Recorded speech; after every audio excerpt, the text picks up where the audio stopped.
ವಿದ್ಯಾರ್ಥಿಗಳೇ, daily answer writing ಪ್ರಾಕ್ಟೀಸ್ನ day 6ನ ವಿಡಿಯೋಗೆ ತಮ್ಮೆಲ್ಲರಿಗೂ ಸ್ವಾಗತ. ಈ ದಿನದ ಪ್ರಶ್ನೆ ಹಾಗೂ ಈ ವಾರದ ಸರಣಿಯನ್ನು ನಾವು ನೋಡ್ತಾ ಹೋದರೆ ಇದು ಇಂಡಿಯನ್ ಎಕನಾಮಿ ರಿಲೇಟೆಡ್ ಪ್ರಶ್ನೆಗಳನ್ನು, ಎಕನಾಮಿಕ್ಸ್ ರಿಲೇಟೆಡ್ ಪ್ರಶ್ನೆಗಳನ್ನು ತೊಗೊಂಡು ಬಂದಿದ್ದೀವಿ. ಆ್ಯಂಡ್ ಈ ಸರಣಿಯೊಳಗಡೆ ಮೊದಲನೆಯ ದಿನದ ದಟ್ ಈಸ್ ಡೇ 6ನ ಪ್ರಶ್ನೆಯನ್ನು ನೋಡೋದಾದರೆ, ಯೋಜನಾ ಯುಗದ ಅಥವಾ ಕಾಲದ ಆಮದು ಪರ್ಯಾಯದ ಕೈಗಾರಿಕಾ ನೀತಿಯನ್ನು ವಿಶ್ಲೇಷಿಸಿ ಅಂತ ಪ್ರಶ್ನೆಯನ್ನು ಕೇಳಲಾಗಿದೆ. So analyse the industrial policy of import substitution of planning era ಅಂತ. ಸೊ ಈಗ ನಾವು ಮೇಜರಾಗಿ ಈ ಕ್ವಶನನ್ನು ಯಾಕೆ ತೊಗೊಂಡಿದ್ದೀವಿ ಅಂತ ನಾವು ನೋಡೋದಾದರೆ, ಸಿಲೆಬಸ್ಸಲ್ಲಿ ಮೆನ್ಷನ್ ಮಾಡಿರೋ ಹಾಗೆ ಪ್ಲ್ಯಾನಿಂಗ್ ಅನ್ನೋವಂಥದ್ದು ಒಂದು ಇಂಪಾರ್ಟೆಂಟ್ ಟಾಪಿಕ್ ಆಗುತ್ತೆ. ಆಮೇಲೆ ಪ್ಲ್ಯಾನಿಂಗ್ ಎರಾದಲ್ಲಿ ನಾವು ಏನು ಇಂಡಿಯನ್ ಎಕನಾಮಿದಲ್ಲಿ ಬದಲಾವಣೆಗಳಾಗಿದ್ದಾವೆ, ಅದು ಅಗ್ರಿಕಲ್ಚರ್ ಸೆಕ್ಟರ್ ಅಥವಾ ಪ್ರೈಮರಿ ಸೆಕ್ಟರ್ ಆಗಿರ್ಬೋದು, ಸೆಕೆಂಡರಿ ಆಗಿರ್ಬೋದು ಅಥವಾ ಟರ್ಷರಿ ಸೆಕ್ಟರ್ ಆಗಿರ್ಬೋದು, ಈ ಎಲ್ಲ ಸೆಕ್ಟರ್ಗಳಲ್ಲೂ ಆದಂತಹ ಬದಲಾವಣೆಗಳು ಇಂಪಾರ್ಟೆಂಟು. ಯಾಕಂದರೆ ಸಿಲೆಬಸ್ಸಲ್ಲೇ ಮೆನ್ಷನ್ ಮಾಡಿರೋ ಹಾಗೆ ಅಂತ ಇದೆ, ಪೋಸ್ಟ್ ಇಂಡಿಪೆಂಡೆನ್ಸ್ ಗ್ರೋತ್. ಈ ಪೋಸ್ಟ್ ಇಂಡಿಪೆಂಡೆನ್ಸ್ ಗ್ರೋತ್ನ ನೋಡ್ಕೊಂಡು ಬಂದಾಗ ಸೊ ಈ ಎಲ್ಲವನ್ನು ಅನಲೈಸಸ್ ಮಾಡಬೇಕಾಗತ್ತೆ. ಅದರಲ್ಲೂ ಸ್ಪೆಷಲಿ ನಾವು ಫೋಕಸ್ ಮಾಡಬೇಕಾಗಿರೋದು ಯಾವುದು ಅಂತಂದರೆ, ಒಂದು ಅಗ್ರಿಕಲ್ಚರ್ ಸೆಕ್ಟರ್ ಒಳಗಡೆ, ಅದ್ರ ಜೊತೆಗೆ ಇಂಡಸ್ಟ್ರಿಯಲ್ ಸೆಕ್ಟರ್ ಒಳಗಡೆ ಪ್ಲ್ಯಾನಿಂಗ್ ಏರಾದಲ್ಲಿ ಮಾಡಿರ್ತಕ್ಕಂತಹ ಒಂದಿಷ್ಟು ನೀತಿಗಳನ್ನು, ಅದರಿಂದ ಆಗಿರತಕ್ಕಂತಹ ಬದಲಾವಣೆಗಳನ್ನು ನೋಡೋದು ಕೂಡ ಅಷ್ಟೇ ಮುಖ್ಯ ಆಗುತ್ತೆ. ಸೊ ಈ ನಿಟ್ಟಿನೊಳಗಡೆ ಈ ಕ್ವಶನ್ಗೆ ಹೇಗೆ ಆನ್ಸರ್ ಮಾಡ್ಬೋದು ಅಂತ ನೋಡೋಣ. ಇಲ್ಲಿ ನಾನು ಒಂದು ವಿಡಿಯೋದಲ್ಲಿ ನಿಮ್ಗೆ ಆಲ್ರೆಡಿ ಹೇಳಿದ್ದೀನಿ. So basics of mains answer writing ಅಂತ ನೀವು ವಿಡಿಯೋನ ಕೂಡ ನೋಡ್ಬೋದು. ಸೊ ಅದರಲ್ಲೂ ಕೂಡ ಹೇಳಿದ್ದೆ ಕ್ವಶನ್ಗಳನ್ನು ಅನಾಲಿಸಿಸ್ ಹೇಗೆ ಮಾಡೋದು ಅಂತ, ಒಂದು ಕಂಟೆಂಟ್ ಟರ್ಮ್, ಲಿಮಿಟಿಂಗ್ ಟರ್ಮ್ ಮತ್ತು ಡೈರೆಕ್ಟಿವ್ ಟರ್ಮ್ ಅಂತನೋವಂಥದ್ದು. ಸೊ ಇಲ್ಲಿ ಡೈರೆಕ್ಟಿವ್ ಟರ್ಮ್ ಫಸ್ಟಿಗೆ ಅವ್ರು ಏನು ಕೊಟ್ಬಿಟ್ಟಿದ್ದಾರೆ, ಅನಾಲಿಸಿಸ್ ಮಾಡಬೇಕು ಅಂತ ಅವರೇ ಹೇಳಿದ್ದಾರೆ. ಸೊ ಏನನ್ನು ಅನಾಲಿಸಿಸ್ ಮಾಡಬೇಕು ನಾವೀಗ ಹಾಗಾದರೆ ಅಂತಂದರೆ, ಸೊ ಈಗ ಪ್ಲ್ಯಾನಿಂಗ್ ಎರಾದಲ್ಲಿ ಬಂದಿರತಕ್ಕಂತಹ ಒಂದು ಇಂಡಸ್ಟ್ರಿಯಲ್ ಪಾಲಿಸಿ ಏನಿದೆ, industrial policy of import substitution, ಇದನ್ನು ನಾವು ಅನಲೈಸಿಸ್ ಮಾಡ್ತಾ ಹೋಗೋಣ. ಸೊ ಹಾಗಾದರೆ ಮೊದಲನೇದ ಇಂಟ್ರಡಕ್ಷನ್ ಯಾವ ರೀತಿ ಬರೀಬಹುದು ಅಂತಂದರೆ, ಈಗ industrial policy that we adopted was closely related to trade policy, ಆಗಿನ trade policy. In the first 7 plans, trade was characterized by what is commonly called an inward looking strategy. Technically this strategy is called as import substitution ಅಂತ. ಈಗ ತಮಗೆಲ್ಲ ಗೊತ್ತಿರೋ ಹಾಗೆ ಏನಂತಂದರೆ, ಬಂದಾಗ initial 5 year ಪ್ಲಾನ್ಸ್ಗಳಲ್ಲಿ ನಾವೇನು ನೋಡ್ತೀವಿ, ಪರ್ಟಿಕ್ಯುಲರ್ಲಿ ಇಂಡಸ್ಟ್ರಿಯಲ್ ಸೆಕ್ಟರ್ ಒಳಗಡೆ ಅಂತಂದರೆ ನಮ್ಮದು ಒಂಥರ ಇನ್ವರ್ಡ್ ಲುಕ್ಕಿಂಗ್ ಸ್ಟ್ರಾಟಜಿ ಇರುತ್ತೆ, ಆಯಿತಾ. ಕ್ಲೋಸ್ಡ್ ಎಕನಾಮಿ ಬಗ್ಗೆ ಮಾತಾಡ್ತೀವಿ ನಾವು, ಕ್ಲೋಸ್ಡ್ ಎಕನಾಮಿ. ಆಯಿತಾ, ಈ ಕ್ಲೋಸ್ಡ್ ಎಕನಾಮಿ ಒಳಗಡೆ ಇನ್ವರ್ಡ್ ಲುಕಿಂಗ್ ಸ್ಟ್ರಾಟಜಿ ಅಂತಂದರೆ, ನಾವು ಈ ಸ್ಟ್ರಾಟಜಿಯನ್ನು ತೊಗೊಂಡು ಬಂದಿರತಕ್ಕಂತಹ ಪ್ರಮುಖವಾದ ಕೆಲವೊಂದಿಷ್ಟು ಕಾರಣಗಳಿಂದ ಈ ಸ್ಟ್ರಾಟಜಿನ ಅಡಾಪ್ಟ್ ಮಾಡ್ಕೋತೀವಿ. ಉದಾಹರಣೆಗೆ, ಆಗಿನ ಕಾಲದ ನಮ್ಮ ಇಂಡಸ್ಟ್ರಿಗಳು ಬೇರೆಯ ಕಂಟ್ರಿ, ಅಡ್ವಾನ್ಸ್ಡ್ ಕಂಟ್ರಿಗಳ ಇಂಡಸ್ಟ್ರಿ ಪ್ರೊಡ್ಯೂಸ್ ಮಾಡ್ತಕ್ಕಂತಹ ಅವು ಫೈಟ್ ಮಾಡುವಂಥ ಕೆಪಾಸಿಟಿ ಇರಲಿಲ್ಲ ಕ್ವಾಲಿಟಿ ವೈಸ್ ಅಂತ ನಾವು ನೋಡಿದಾಗ. ಸೊ ಈ ರೀತಿಯಾದಂತಹ ಕೆಲವೊಂದಿಷ್ಟು ಕಾರಣಗಳಿಂದ ಏನಾಗುತ್ತೆ ಅಂತಂದರೆ, ನಾವು ಇನ್ವರ್ಡ್ ಲುಕಿಂಗ್ ಸ್ಟ್ರಾಟಜಿ ಅಥವಾ ಕ್ಲೋಸ್ಡ್ ಎಕನಾಮಿಯನ್ನು ಇದನ್ನು ನಾವೇನಂತ ಬರೀಬೋದು, this can be a very good introduction. So ಇದು ನಮ್ಮ ಎಂಟೈರ್ ನೀತಿಯನ್ನು ಹೇಳುತ್ತೆ, ಇನಿಷಿಯಲ್ ಟೈಮ್ಸಲ್ಲಿ ಹೇಗೆ ಇಂಡಸ್ಟ್ರಿಯಲ್ ಪಾಲಿಸಿಗಳನ್ನು ಫ್ರೇಮ್ ಮಾಡ್ತಿದ್ವಿ ಅಂತ. ಹಾಗಾದರೆ ಈಗ ಅನಾಲಿಸಿಸ್ ಅಂತ ಅವ್ರು ಹೇಳಿದಾಗ ನಾವು ಏನು ಮಾಡಬಹುದು ಅಲ್ಲಿ ಅಂತಂದರೆ, ಮೊದಲನೇದಾಗಿ ಇಂಪೋರ್ಟ್ ಸಬ್ಸ್ಟಿಟ್ಯೂಷನ್ ಪಾಲಿಸಿ ಅಂದರೆ ಏನು, ಆಮೇಲೆ ಇಂಪೋರ್ಟ್ ಸಬ್ಸ್ಟಿಟ್ಯೂಷನ್ ಪಾಲಿಸಿಯಿಂದ ಆಗಿರತಕ್ಕಂತಹ ಅಡ್ವಾಂಟೇಜಸ್ ಏನು, ಡಿಸ್ಅಡ್ವಾಂಟೇಜಸ್ ಏನು, ಈ ರೀತಿಯಾಗಿ ನಾವು ಈ ಪ್ರಶ್ನೆಗೆ ಉತ್ತರವನ್ನು ಬರೀತಾ ಹೋಗ್ಬೋದಾಗಿದೆ. ಸೊ ಮೊದಲನೇದಾಗಿ ಈ ಇಂಪೋರ್ಟ್ ಸಬ್ಸ್ಟಿಟ್ಯೂಷನ್ ಪಾಲಿಸಿ ಅಂತಂದರೆ ಏನು ಅಂತ ನಾವು ನೋಡಬೇಕು, ಅಥವಾ ಇದನ್ನು ಯಾಕೆ ಅಡಾಪ್ಟ್. ಸೊ ಈ ಪಾಲಿಸಿ ಇದೇನು ಮಾಡುತ್ತೆ ಅಂದರೆ, this aimed at replacing or substituting production. ಈಗ ರೀಸೆಂಟ್ ಪಾಸ್ಟಲ್ಲಿ ಬಂದಿರತಕ್ಕಂತಹ ಮೇಕ್ ಇನ್ ಇಂಡಿಯಾ ಪಾಲಿಸಿಯನ್ನು ತಾವೆಲ್ಲ ಕೇಳಿರ್ತೀರ. ಮೇಕ್ ಇನ್ ಇಂಡಿಯಾ ಪಾಲಿಸಿ, ಈ ಮೇಕ್ ಇನ್ ಇಂಡಿಯಾ ಪಾಲಿಸಿ ಏನು ಯಾವುದಕ್ಕೆ ಒತ್ತು ಕೊಡುತ್ತೆ ಅಂತಂದರೆ, ನಮ್ಮ ಭಾರತದೊಳಗಡೆ, ನಮ್ಮ ದೇಶದೊಳಗಡೆ ಏನಂತಂದರೆ ಪ್ರೊಡಕ್ಷನನ್ನು ಜಾಸ್ತಿ ಮಾಡಬೇಕು ಅಂತ ಅನ್ನೋದಕ್ಕೆ ಒತ್ತು ಕೊಡುವಂಥ ಒಂದು ಪ್ರೋಗ್ರಾಮ್ ಆಗಿರುವಂಥದ್ದು. ಸೊ ಇದು ಕೂಡ, ಇದರ ಏಮ್ ಕೂಡ ಏನಾಗಿದೆ ಇವತ್ತು ನಾವು ನೋಡಿದ್ರೆ, ನಾವು ಇಂಪೋರ್ಟ್ಗಳನ್ನು ಕಡಿಮೆ ಮಾಡಿ ನಮ್ಮ ಎಕ್ಸ್ಪೋರ್ಟ್ಗಳನ್ನು ಜಾಸ್ತಿ ಮಾಡಬೇಕು ಒಂದು. ಆಮೇಲೆ ಇಲ್ಲಿ ಬಳಕೆ ಮಾಡ್ತಕ್ಕಂತಹ ಗೂಡ್ಸ್ ಆ್ಯಂಡ್ ಸರ್ವಿಸಸ್ಸನ್ನು ಕೂಡ ನಾವು ಡೊಮೆಸ್ಟಿಕ್ಲಿ ಪ್ರೊಡ್ಯೂಸ್ಡ್ ಆಗಿರ್ತಕ್ಕಂಥದ್ದನ್ನು ಬಳಕೆ ಮಾಡಬೇಕು ಅನ್ನೋವಂಥದ್ದು. ಸೊ ಡೊಮೆಸ್ಟಿಕ್ ಪ್ರೊಡಕ್ಷನ್ಗೆ ತುಂಬ ಒತ್ತು ಕೊಡುವಂಥ ಉದ್ದೇಶದಿಂದ ತಂದಿರುವಂಥದ್ದು ಮೇಕ್ ಇನ್ ಇಂಡಿಯಾ ಪಾಲಿಸಿ ಅಂತ. ಸೊ ಇಲ್ಲಿ ನೀವು ಈ ಇಂಪೋರ್ಟ್ ಸಬ್ಸ್ಟಿಟ್ಯೂಷನ್ ಪಾಲಿಸಿಯನ್ನು ನೋಡಿದಾಗ ಕೂಡ ಒನ್ ಆಫ್ ದ ರೀಸನ್ ಇದನ್ನು ಯಾಕೆ ಮಾಡಿದ್ರು ಅಂತಂದರೆ, ಸೊ ಇಂಪೋರ್ಟ್ಗಳನ್ನು ಕಡಿಮೆ ಮಾಡಬೇಕು, ಆಮೇಲೆ ಡೊಮೆಸ್ಟಿಕ್ ಪ್ರೊಡಕ್ಷನನ್ನು ಜಾಸ್ತಿ ಮಾಡಬೇಕು ಅನ್ನುವಂಥ ಒಂದು ನಿಟ್ಟಿನೊಳಗಡೆ ಇದನ್ನು ತೊಗೊಂಡು ಬಂದಿರ್ತಾರೆ. ಆಮೇಲೆ ನೆಕ್ಸ್ಟ್ ನಾವು ನೋಡ್ತಾ ಹೋದರೆ, in this industries from foreign competition, ನಾನು ಆಗಲೇ ಹೇಳಿದೆ. ಸೊ ಇನಿಷಿಯಲ್ ಪೀರಿಯಡಲ್ಲಿ ನಮ್ಮ ಇಂಡಸ್ಟ್ರಿಗಳು, ಭಾರತದಲ್ಲಿ ಇರತಕ್ಕಂಥ ಇಂಡಸ್ಟ್ರಿಗಳು ಈ ಫಾರಿನ್ ಇಂಡಸ್ಟ್ರೀಸ್ ಜೊತೆಗೆ ಕಾಂಪೀಟ್ ಮಾಡುವಷ್ಟು ಸಶಕ್ತವಾಗಿರಲಿಲ್ಲ ಅನ್ನುವಂಥ ಕಾರಣದಿಂದ ಈ ಪಾಲಿಸಿಯನ್ನು ಬಂದಿರತಕ್ಕಂಥದ್ದು. ಸೊ ಈಗ ಇಂಪೋರ್ಟ್ ಸಬ್ಸ್ಟಿಟ್ಯೂಷನ್ ಪಾಲಿಸಿಯನ್ನು ಯಾಕೆ ತೊಗೊಂಡು ಬಂದರು ಅಂತ ನಮಗೆ 2 ಮೇಜರ್ ರೀಸನ್ಸ್ ಗೊತ್ತಾಯಿತು. ಅದನ್ನು ಹೇಗೆ ಇಂಪ್ಲಿಮೆಂಟ್ ಮಾಡಿದ್ರು ಅಂತಂದರೆ 2 ಮೂಲಕ. ಒಂದು ಟ್ಯಾರಿಫ್ ಮತ್ತು ಕೋಟಾಸ್ಗಳು ಅಂತ ನಾವು ಮಾತಾಡ್ತೀವಿ. ಸೊ ಟ್ಯಾರಿಫ್ಗಳು ಅಂತಂದರೆ ಇವಾಗ ನಾವೇನು ಟ್ಯಾಕ್ಸೇಷನ್ಸ್ ಬಗ್ಗೆ ಮಾತಾಡ್ತೀವಿ, ಇಂಪೋರ್ಟ್ ಡ್ಯೂಟಿಗಳ ಬಗ್ಗೆ ಮಾತಾಡ್ತೀವಿ. ಸೊ ಈ ಇಂಪೋರ್ಟ್ ಸಬ್ಸ್ಟಿಟ್ಯೂಷನ್ ಪಾಲಿಸಿಯನ್ನು ಇಂಪ್ಲಿಮೆಂಟ್ ಮಾಡಲಿಕ್ಕೆ ಅವ್ರು ಏನು ಮಾಡ್ತಾರೆ, ಹೆಚ್ಚಿನ ಟ್ಯಾಕ್ಸ್ಗಳನ್ನು ಹಾಕ್ತಾರೆ. ಇಂಪೋರ್ಟ್ ಟ್ಯಾಕ್ಸ್ಗಳನ್ನು ತುಂಬ ಜಾಸ್ತಿ ಹಾಕಿರುವಂಥದ್ದು. ಸೊ ಮೋರ್ ದೆನ್ 200% ಕೂಡ ಕೆಲವೊಂದಿಷ್ಟು ಟ್ಯಾಕ್ಸ್ಗಳು ಇದ್ದಂಥದ್ದು ಆ ಕಾಲದೊಳಗಡೆ. ಸೊ ಈಗ ತುಂಬ ಜಾಸ್ತಿ ಇಂಪೋರ್ಟ್ ಟ್ಯಾಕ್ಸ್ ಇತ್ತಾದಾಗ ಯಾರೂ ಕೂಡ ಅದನ್ನು ಏನು ಮಾಡ್ಕೊಳ್ಳೋಕೆ ಹೋಗಲ್ಲ, ಇಂಪೋರ್ಟ್ಗಳನ್ನು ಮಾಡ್ಕೊಳ್ಳಿಕ್ಕೆ ಹೋಗಲ್ಲ ಅನ್ನೋಂಥದ್ದು. ಸೊ ಟ್ಯಾರಿಫ್ಗಳ ಮೂಲಕ. ಅದೇ ರೀತಿ ಕೋಟಾಸ್ ಅಂತ. ಸೊ ಅದು ಆಗಿಯೂ ಕೂಡ ಕೆಲವೊಂದಿಷ್ಟು ಇಂಪೋರ್ಟ್ಗಳನ್ನು ಮಾಡಲೇಬೇಕಾದಂತಹ ಸಂದರ್ಭ ಇದ್ದಾಗ ಅದಕ್ಕೊಂದು ರಿಸ್ಟ್ರಿಕ್ಷನ್ ಹಾಕಿದ್ರು, ಒಂದು ಅಪ್ಪರ್ ಲಿಮಿಟ್ ಅನ್ನೋಂಥದ್ದು ಹಾಕಿದ್ರು. ಸೊ ಆ ಅಪ್ಪರ್ ಲಿಮಿಟನ್ನು ಮೀರಿ ಯಾರು ಕೂಡ ಇಂಪೋರ್ಟ್ ಮಾಡ್ಕೊಳ್ಳಿಕ್ಕೆ ಆಗ್ತಿರಲಿಲ್ಲ. ಸೊ ಈ ಟ್ಯಾರಿಫು ಮತ್ತು ಕೋಟಾಗಳನ್ನು ಬಳಕೆ ಮಾಡಿಕೊಂಡು ಅವ್ರೇನು ಮಾಡ್ತಾರೆ ಹಾಗಾದ್ರೆ ಇಂಪೋರ್ಟ್ ಸಬ್ಸ್ಟಿಟ್ಯೂಷನ್ ಪಾಲಿಸಿಯನ್ನು ಇಂಪ್ಲಿಮೆಂಟ್ ಮಾಡಲಾಗುತ್ತೆ ಆ ಟೈಮಲ್ಲಿ ಅಂತ. ಸೊ ಮುಂದೆ ನೋಡ್ತಾ ಹೋದರೆ the policy of protection is based on the notion of the industries of developing countries are not in a position. ಇದನ್ನು ಆಲ್ರೆಡಿ ಡಿಸ್ಕಸ್ ಮಾಡಿದ್ದೀವಿ. Our planners also feared the possibility of foreign exchange being spent on import of luxury goods if no restriction were placed on imports. ಇದು ಬಹಳ important point ಆಗುತ್ತೆ. So ಯಾವುದೇ ಒಂದು ರಾಷ್ಟ್ರಕ್ಕೆ ಏನಂತಂದರೆ ಒಂದು ಫಾರಿನ್ ಎಕ್ಸ್ಚೇಂಜ್ ಅನ್ನೋವಂಥದ್ದು, ಫಾರಿನ್ ಎಕ್ಸ್ಚೇಂಜ್ ರಿಸರ್ವ್ಸ್ ಅನ್ನೋವಂಥದ್ದು ಬಹಳನೇ ಮುಖ್ಯ ಆಗುತ್ತೆ ಅದರ ಸರ್ವೈವಲ್ಗೋಸ್ಕರ. ಯಾಕಂದರೆ ಏನೇ ನಾವು ಇಂಪೋರ್ಟ್ ಮಾಡ್ಕೊಳ್ಬೇಕಂತಂದ್ರೂ ನಮ್ಮ ಹತ್ರ ಫಾರಿನ್ ಎಕ್ಸ್ಚೇಂಜ್ ಆಗುವಂಥದ್ದು.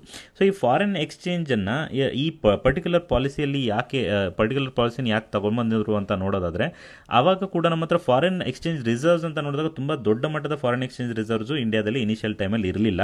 ಬಟ್ ಇವತ್ತು we have a very good ಏನಂತಂದರೆ ಫಾರಿನ್ ಎಕ್ಸ್ಚೇಂಜ್ ರಿಸರ್ವ್ಸ್ನ ನಾವು ನೋಡಿದಾಗ ತುಂಬ ಒಳ್ಳೆಯ ಒಂದು ಸ್ಟೆಬಿಲಿಟಿ ಇರುವಂಥದ್ದು ಅದರೊಳಗಡೆ. ಸೊ ಈ ಫಾರಿನ್ ಎಕ್ಸ್ಚೇಂಜ್ ರಿಸರ್ವ್ಸು ಮುಖ್ಯವಾಗಿ ಏನಂತಂದರೆ ಮೋಸ್ಟ್ ಎಸೆನ್ಷಿಯಲ್ ಗೂಡ್ಸ್ ಮತ್ತು ಸರ್ವಿಸಸ್ ಏನಿದೆ ಅದರ ಮೇಲೆ ಖರ್ಚು ಮಾಡಲಿಕ್ಕೆ ನಾವು ಬಳಕೆಯನ್ನು ಮಾಡ್ಕೊಳ್ತೀವಿ. ಬಟ್ ಆ ಕಾಲದಲ್ಲಿ ಇವಾಗ ಇಂಪೋರ್ಟ್ ಸಬ್ಸ್ಟಿಟ್ಯೂಷನ್ ಪಾಲಿಸಿ ತಂದಾಗ ಒಂದು ಫಿಯರ್ ಏನಿತ್ತು ಪಾಲಿಸಿ ಮೇಕರ್ಸ್ಗೆ ಅಂದರೆ, ಈ ಫಾರಿನ್ ಎಕ್ಸ್ಚೇಂಜ್ ಮೊದಲೇ ಕಡಿಮೆ ಇದೆ, ಇದನ್ನೇನಾದರೂ ಸಪೋಸ್ ಲಕ್ಸುರಿ ಗೂಡ್ಗಳನ್ನು ತುಂಬ ಜಾಸ್ತಿ ಬೆಲೆ ಬಾಳುವಂತಹ ಗೂಡ್ಗಳನ್ನು ಖರೀದಿ ಮಾಡಲಿಕ್ಕೆ ಬಳಕೆ ಮಾಡಿದ್ರೆ ಬೇರೆಯ ಮೋಸ್ಟ್ ಇಂಪಾರ್ಟೆಂಟ್ ಗೂಡ್ಸ್ ಅಥವಾ ಎಸೆನ್ಷಿಯಲ್ ಗೂಡ್ಸನ್ನು ನಾವು ಇಂಪೋರ್ಟ್ ಮಾಡ್ಕೊಳ್ಳಿಕ್ಕೆ ಉಳಿಲಿಕ್ಕಿಲ್ಲ ಫಾರಿನ್ ಎಕ್ಸ್ಚೇಂಜ್ ಅನ್ನೋಂಥದ್ದು ಕೂಡ ಒಂದು ಅವರ ಉದ್ದೇಶ ಆಗಿತ್ತು ಅನ್ನೋಂಥದ್ದು. ಸೊ ಇದು ಇಂಪೋರ್ಟ್ ಸಬ್ಸ್ಟಿಟ್ಯೂಷನ್ ಪಾಲಿಸಿಯನ್ನು ಹೇಗೆ ಅಡಾಪ್ಟ್ ಮಾಡಿದ್ರು, ಯಾಕೆ ಅಡಾಪ್ಟ್. ಸೊ ಅಡ್ವಾಂಟೇಜಸ್ ಈ ಇಂಪೋರ್ಟ್ ಸಬ್ಸ್ಟಿಟ್ಯೂಷನ್ ಪಾಲಿಸಿಯಿಂದ ಆಗಿರತಕ್ಕಂತಹ ಏನು ಅಂತ ನಾವು ನೋಡೋಣ ಫಸ್ಟು. ಸೊ ಮೊದಲನೇದಾಗಿ the proportion of GDP contributed by industrial sector increased ಅಂತ. ಸೊ ಈಗ ನಾವು ಕಾಂಟ್ರಿಬ್ಯೂಷನ್ ಟು ದ GDP ಅಂತ ನೋಡ್ತೀವಿ by primary, secondary and tertiary sector. So ಇದರ ಸ್ಟ್ರಕ್ಚರ್ ಇವತ್ತು ನಾವು ನೋಡೋದಾದರೆ we know that highest contribution comes from the tertiary, then from secondary and last from the primary sector ಅಂತ ನಮ್ಗೆ ಗೊತ್ತಿರುವಂಥದ್ದು. ಸೊ ಈ import substitution ಪಾಲಿಸಿಯಿಂದ ಏನಾಗುತ್ತೆ ಅಂದರೆ ನಮ್ಮ ಸೆಕೆಂಡರಿ ಸೆಕ್ಟರ್ ಇಂದ ಏನು ಕಾಂಟ್ರಿಬ್ಯೂಷನ್ ಆಗುತ್ತೆ ಟು ದ GDP ಅದು ಕೂಡ ಏನಾಗ್ತಾ ಹೋಗುತ್ತೆ, ಜಾಸ್ತಿ ಆಗ್ತಾ ಹೋಗುತ್ತೆ. ಸೊ ಎಷ್ಟಾಯಿತು ಅಂತಂದರೆ ಇನ್ ದ ಪೀರಿಯಡ್ ಫ್ರಮ್ 11.8% ಇದ್ದಿದ್ದು 1950ಯಲ್ಲಿ ಇದು 24.6% ಅಷ್ಟಾಗುತ್ತೆ 1990ಯಲ್ಲಿ ಅನ್ನೋಂಥದ್ದು. So this is a very important point ಇಲ್ಲಿ. Next 6% annual growth rate in industrial sector. So ವರ್ಷದಿಂದ ವರ್ಷಕ್ಕೆ ಸುಮಾರು 6% ಬೆಳವಣಿಗೆಯನ್ನು ಕಾಣ್ತು ಇದು ಏನು ಕೈಗಾರಿಕಾ ವಲಯ ಅಂತ ಅನ್ನೋದನ್ನು ಕೂಡ ನಾವಿಲ್ಲಿ ಗಮನಿಸಬೇಕು. Next no longer was Indian industry restricted largely to cotton, textile and the jute. So ಈಗ ಇಂಪೋರ್ಟ್ ಸಬ್ಸ್ಟಿಟ್ಯೂಷನ್ ಪಾಲಿಸಿಯನ್ನು ತಗೊಂಡು ಬಂದ ಮೇಲೆ ಒಂದೇನಂತಂದರೆ ಇಂಡಸ್ಟ್ರಿಗಳ ಡೈವರ್ಸಿಫಿಕೇಷನ್ ಆಗುತ್ತೆ ನಮ್ಮದು, ಆಯಿತಾ. ಸೊ ಇಂಡಸ್ಟ್ರಿಗಳ ಡೈವರ್ಸಿಫಿಕೇಷನ್ ಕೂಡ ಆಗಿರುವಂಥದ್ದು ಶ್ರೇಯ ಯಾರಿಗೆ ಸಲ್ಲಬೇಕಾದ್ರೆ ಈ ಇಂಪೋರ್ಟ್ ಸಬ್ಸ್ಟಿಟ್ಯೂಷನ್ ಪಾಲಿಸಿಗೆ. ಸೊ ಬೈ 1990 ಅನ್ನೋಷ್ಟೊಳಗಡೆ ನಾವು already well diversed industrial sector ಆಗಿ ನಾವು ಬೆಳೆದಿದ್ದು ಇದು ಕೂಡ ಒಂದು advantage. Next the proportion of small scale industries gave opportunity to those people who did not have the capital to start large firms ಅಂತ ಇದೆ. ಸೊ ಈ ಇಂಪೋರ್ಟ್ ಸಬ್ಸ್ಟಿಟ್ಯೂಷನ್ ಪಾಲಿಸಿಯನ್ನು ನಾವು ನೋಡಿದಾಗ ಇಲ್ಲಿ ಈ ಸ್ಮಾಲ್ ಸ್ಕೇಲ್ ಇಂಡಸ್ಟ್ರೀಸ್ಗಳು, ಮೈಕ್ರೋ ಸ್ಮಾಲ್ ಮೀಡಿಯಂ ಇಂಡಸ್ಟ್ರೀಸ್ ಅಂತ ಏನು ಕರಿತೀವಿ, ಸ್ಮಾಲ್ ಸ್ಕೇಲ್ ಇಂಡಸ್ಟ್ರಿಗಳಿಗೆ ಒಂದು ಅಪಾರ್ಚುನಿಟಿಯಾಗಿ ಕನ್ವರ್ಟ್ ಆಗುತ್ತಿದ್ದು. ಆ್ಯಂಡ್ ಈ ಏನಂತಂದರೆ ಬಹಳಷ್ಟು ಜನರಿಗೆ ಒಂದು ಅವಕಾಶ ಸಿಗುತ್ತೆ ಏನಂತಂದರೆ ಈ small scale industry to become large ಅಂತ ಅಂದ್ಬಿಟ್ಟು. ಸೊ ನೆಕ್ಸ್ಟ್ ನಾವು ಅಡ್ವಾಂಟೇಜ್ ನೋಡೋದ್ರೆ protection from foreign competition enabled development of indigenous industry. So import substitution ಪಾಲಿಸಿಯಿಂದ ಪರ್ಟಿಕ್ಯುಲರ್ಲಿ ಇವಾಗ ವೆಸ್ಟಲ್ಲಿ ತುಂಬ ಅಡ್ವಾನ್ಸ್ಡ್ ಮ್ಯಾನುಫ್ಯಾಕ್ಚರಿಂಗ್ ಇತ್ತು ಇನ್ ಎಲೆಕ್ಟ್ರಾನಿಕ್ಸ್ ಆಟೋಮೊಬೈಲ್ಸು. ಸೊ ಅವ್ರ ಜೊತೆ ನಾವು ಕಂಪೀಟ್ ಮಾಡೋಕ್ಕೆ ಆಗ್ತಾ ಇರಲಿಲ್ಲ. ಆ್ಯಂಡ್ ಈ ಇಂಪೋರ್ಟ್ ಸಬ್ಸ್ಟಿಟ್ಯೂಷನ್ ಪಾಲಿಸಿ ಏನು ಮಾಡುತ್ತೆ ಅಂತಂದರೆ, ಇಲ್ಲಿ ಇರತಕ್ಕಂತಹ ಎಲೆಕ್ಟ್ರಾನಿಕ್ ಮತ್ತು ಆಟೋಮೊಬೈಲ್ ಸೆಕ್ಟರ್ನ ಇಂಡಸ್ಟ್ರಿಗಳಿಗೆ ಪ್ರೊಟೆಕ್ಷನ್ ಕೊಟ್ಟಾಗ ಸೊ ಈ ಸೆಕ್ಟರ್ಸ್ಗಳು ಕೂಡ ಇಲ್ಲಿ ಡೆವಲಪ್ ಆಗೋಕ್ಕೆ ಹೆಲ್ಪ್ ಆಯಿತು ಅನ್ನೋಂಥದ್ದು.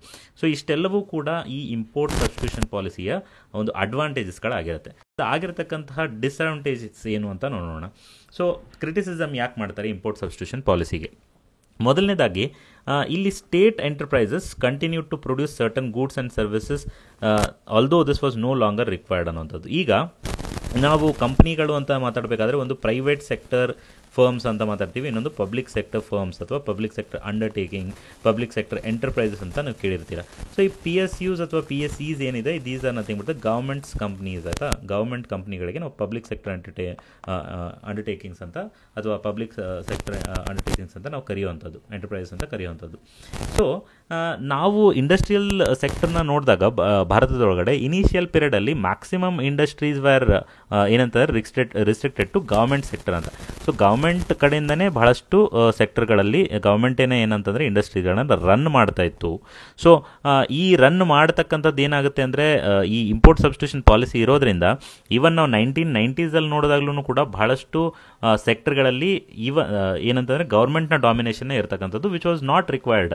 ಸೊ ಆ ಪ್ಲೇಸಲ್ಲಿ ಆಲ್ರೆಡಿ ಪ್ರೈವೇಟ್ ಫರ್ಮ್ಸ್ ಕೆಪಬಿಲಿಟಿ ಇರುತ್ತೆ, ಬಟ್ ಆದ್ರೂ ಕೂಡ ಪಬ್ಲಿಕ್ ಸೆಕ್ಟರ್ ಎಂಟರ್ಪ್ರೈಸಸ್ನ ಒಂದು ಅಲ್ಲಿ ವರ್ಕ್ ಮಾಡ್ತಾ ಇರ್ತವೆ. So that was one disadvantage. Example ಇವಾಗ ಅವ್ರು ಕೊಟ್ಟಿರುವಂಥದ್ದು ಟೆಲಿಕಮ್ಯುನಿಕೇಷನ್ ಸರ್ವಿಸ್ಸು, ಅಲ್ಲಿ ಪ್ರೈವೇಟ್ ಪ್ಲೇಯರ್ಸ್ಗೆ ಅವಕಾಶ ಇದ್ರೂ ಕೂಡ ಗೌರ್ಮೆಂಟ್ ಅವರೇನ ಅದನ್ನು ಒಂಥರ ಮೊನೋಪಲೈಸ್ ಮಾಡಿದ್ರು ಅಂತನ್ನುವಂಥದ್ದು.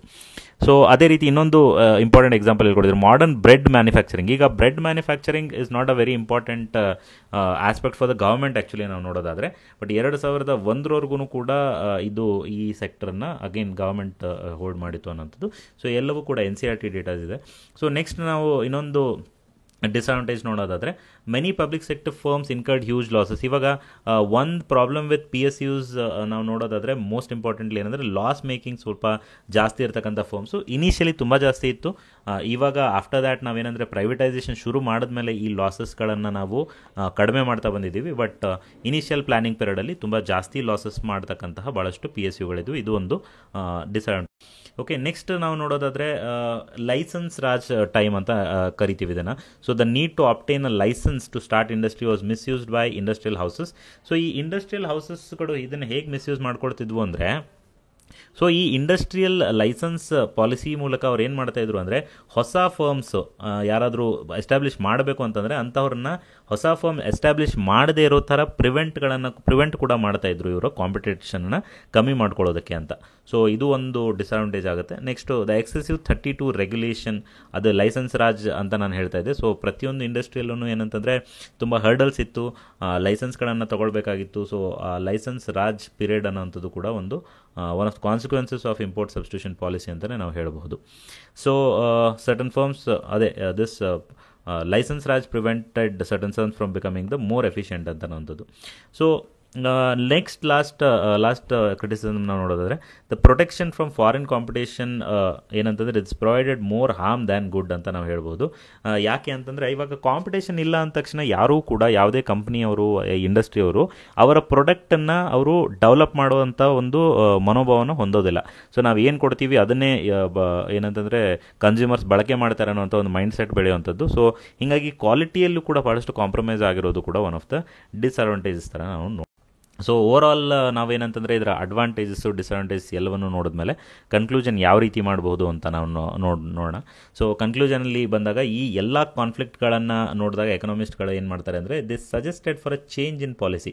ಸೊ ಈ ಇಂಪೋರ್ಟ್ ಸಬ್ಸ್ಟಿಟ್ಯೂಷನ್ ಪಾಲಿಸಿಯ ಒಂದು ಚೇಂಜ್ ಮಾಡ್ಕೊಳ್ಬೇಕು ಅನ್ನೋಂಥ ಒಂದು ಸಜೆಷನ್ನ ಕೊಡ್ತಾರೆ. ಆಮೇಲೆ ಇದಷ್ಟೇ ಅಲ್ಲದೆ ಇಂಡಿಯನ್ ಎಕನಾಮಿಯಲ್ಲಿ ಪ್ಲಾನಿಂಗ್ ಪೀರಿಯಡಲ್ಲಿ ಇರತಕ್ಕಂತಹ ಕೆಲವಾರು ಫಂಡಮೆಂಟಲ್ ಪ್ರಾಬ್ಲಮ್ಸಿಂದ ಏನಂತಂದರೆ, ಭಾರತ 1990s ಏನಂತಂದರೆ ಒಂದು ಇಂಪಾರ್ಟೆಂಟ್ ಫೈನಾನ್ಷಿಯಲ್ ಕ್ರೈಸಿಸ್ಗೆ ಒಳಗಾಗುತ್ತೆ. ಆ್ಯಂಡ್ ಆ ಕ್ರೈಸಿಸಿಂದ ಆಚೆ ಬರಬೇಕಾದ್ರೆ LPG ರಿಫಾರ್ಮ್ಸ್ಗಳನ್ನು ಕೂಡ ನಾವು ಇಂಟ್ರೊಡ್ಯೂಸ್ ಮಾಡ್ತೀವಿ. ಸೊ ಇಲ್ಲಿ ಕನ್ಕ್ಲೂಷನಲ್ಲಿ ನಾವು ಅದರ ಬಗ್ಗೆ ಮೆನ್ಷನ್ ಮಾಡ್ಬೋದು. This along with other problems let the government to introduce a new economic policy in 1991. So ಈ 1991 ಕಂಪ್ಲೀಟ್ಲಿ ನಾವು ಇಂಪೋರ್ಟ್ ಸಬ್ಸ್ಟಿಟ್ಯೂಷನ್ ಪಾಲಿಸಿಯನ್ನು ಅಂತ್ಯವನ್ನು ಮಾಡುವಂಥದ್ದು ನಮಗೆ ಗೊತ್ತಿರಬೇಕಾಗುತ್ತೆ. ಸೊ ಇಷ್ಟು ಈ ದಿನದ ಕ್ವಶನನ್ನು ಎಕ್ಸ್ಪ್ಲನೇಷನ್ ಆಗಿತ್ತು. ಸೊ ಎವ್ರಿ ಡೇ ಫಾಲೋ ಮಾಡಿ, ಎವ್ರಿ ಡೇ ಆನ್ಸರ್ಸ್ಗಳನ್ನು ಬರೀರಿ. And stay tuned. If you have not subscribe to our channel, please do subscribe, like, share and comment on this video. Thank you.